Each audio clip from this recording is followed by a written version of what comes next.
จะออกแบบมันเนาะ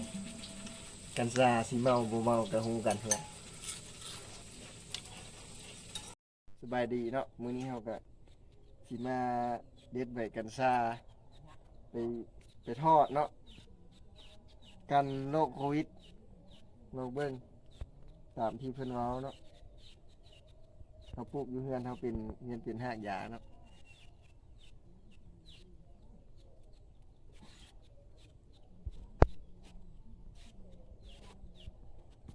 เป็นอะไรกันมาเบิ่งกันหยุดมันแป๊บเดียวใช่มาหาที่นี่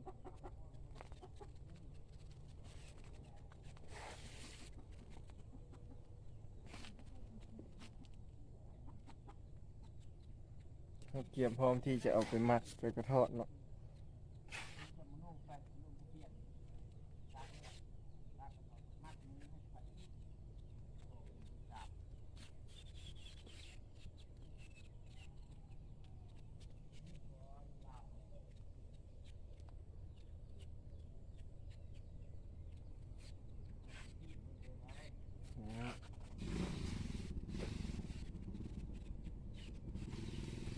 ไปกันเลยเนาะเนี่ยก็สินำมาล้างเนาะนะ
จะสำเร็จแล้วเนาะล้างแล้วเราก็จะ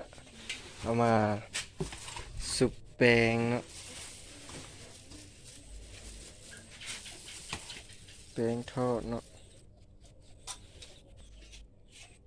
เราจะเอาแป้งใส่ประมาณ3 ช้อนเนาะหรือว่า2 ช้อนก็พอ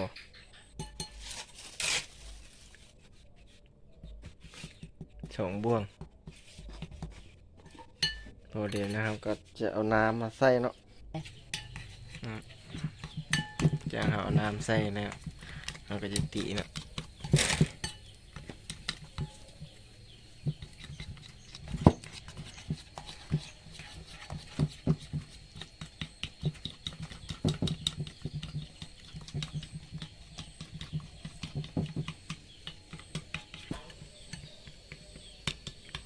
หลังจาก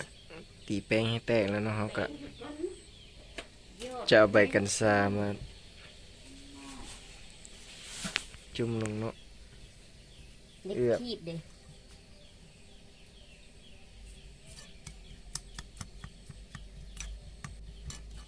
เขาก็จะมาจุ่มลงเนาะ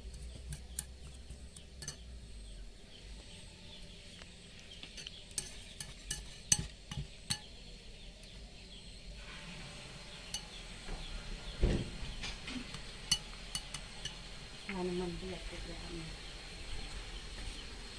เขากำลังค้างหม้อแล้วเขากำลังสิทอดให้น้ำมันเดือดแล้วเขาก็จะเอากัญชาลงไปเกี่ยมทอดเนาะเขามักเมียนหลังจากน้ำมันเดือดแล้วเนาะเขาก็จะเอาลงมาซุปทอด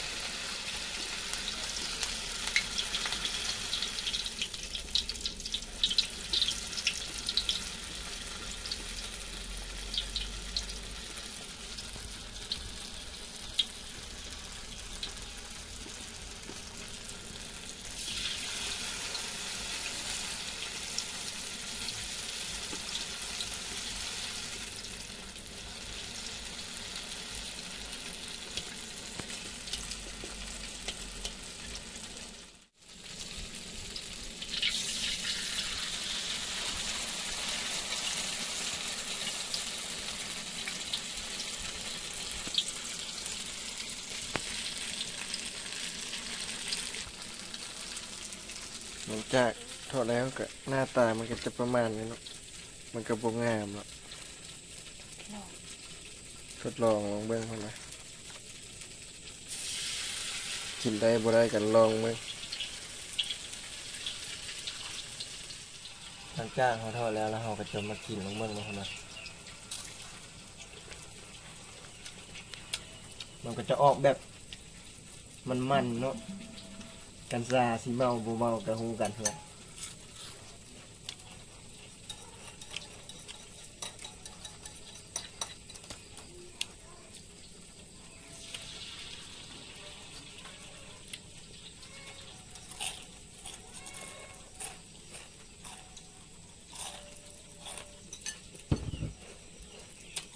มันพยายามไปเฮ็ดกินลงเมืองเด้อได้ผลกันโควิดอีก